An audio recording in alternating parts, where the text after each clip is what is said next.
دې کې ته د سار نمازګر پورې چې څومره غټي راته وایا چې هغه له درکم نن خدای سره مرو ته خو صبارت خو په دې دمو کې ده یاره د دې غټلو تا ته به سړی قبله ته مخ سړی دې کې درو د شبره چې زرم د شبر 15 سور زرا شي روپیا مونږ ها نارمل سو غټي په دا غزر 1200 روپیا کې چې کاری او چې نیارو واپس را شو بس کوړه واپس ته او زر 1200 باندې د 15000 ملو شنو ډیری وي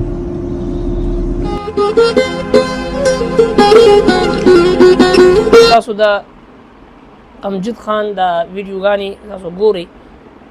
دوی یو ډېر اهم او یو بنیادی کار کوي چې هغه د معاشرې دپاره د بهبود او د فلاح یو ډېر اهم او بنیادی کار دی عموما زموږ خلک چې کله صدقه او خیرات ورکوي نو د هغې دپاره هغه چې کوم پروفیشنل او چې کوم پیشور خیرماران دی د هغوی انتخاب کوي چې دا بالکل یو ناجایز فعل دی او دې سره چې دی نو د صدقه او دغه شانتي زکات او دغه شانتي صدقه فطر سرسایه وغیره دا یو شی هم نه ادا کیږي چې کله یو داسې کس له ورکړي شي هغه په خپله صاحب نصاب وي او دا دغه کاروبار وي او دا دغه پیشه وي نو عموما خلک چې دی د پېښورو خلکو انتخاب کوي او دا نمونه خلک چې کوم څرنګه چې د امجد بی دی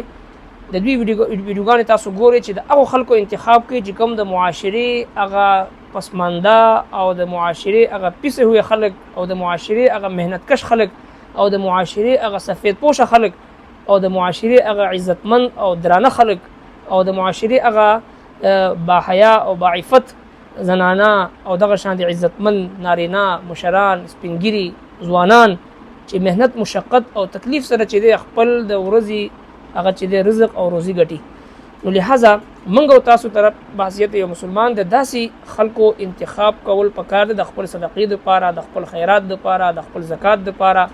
د خپل خیر ښېګړې دپاره چې هغه خلک محنت کش وي مشقت کولو والا وي محنت کولو والا وي همت حوصلې والا خلک وي چې د هغوی حوصله افزایي وشي نو دې سره به څه کېږي چې د معاشرې نه د پیشهورانه چې کوم خیرمران دی د دوی دا پیشه به ختم شي او هغه خلک به مخکې راشي هغه خلکو لاس خپې به مضبوط شي چې کوم خلک محنتکش خلک دی مشقت والا خلک دی همت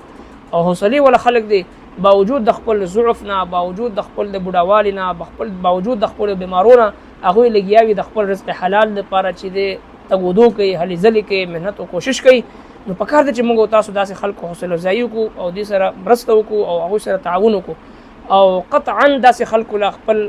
زکات صدقات خیرات نور کوو چې کوم پیخي ماشومان جنکې وي ماشومان هلکان وي یا پېښور چې کوم ګداګر وي هغوی ته ورکولو کې دوه نقصانات دي یو نقصان دا دی چې زموږ استاسو صدقات زکات خیرات سرسایه وغیره نه ادا کېږي او دویم نقصان زموږ استاسو دا دی چې معاشره کې ورځ ته ورځه دا څیز پھیلاویږي او زیاتیږي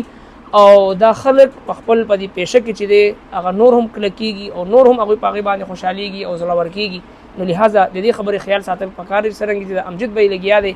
او د معاشرې هغه سفید پوشو خلکو سره تعاون کوي باهمت او حوصله مند خلکو سره تعاون کوي چې موږ او تاسو هم د داسې خلکو تقلید وکړو او دغسې صدقه خیرات چې دی خپل دغه مستحقینو ته ورکوو جزاکم الله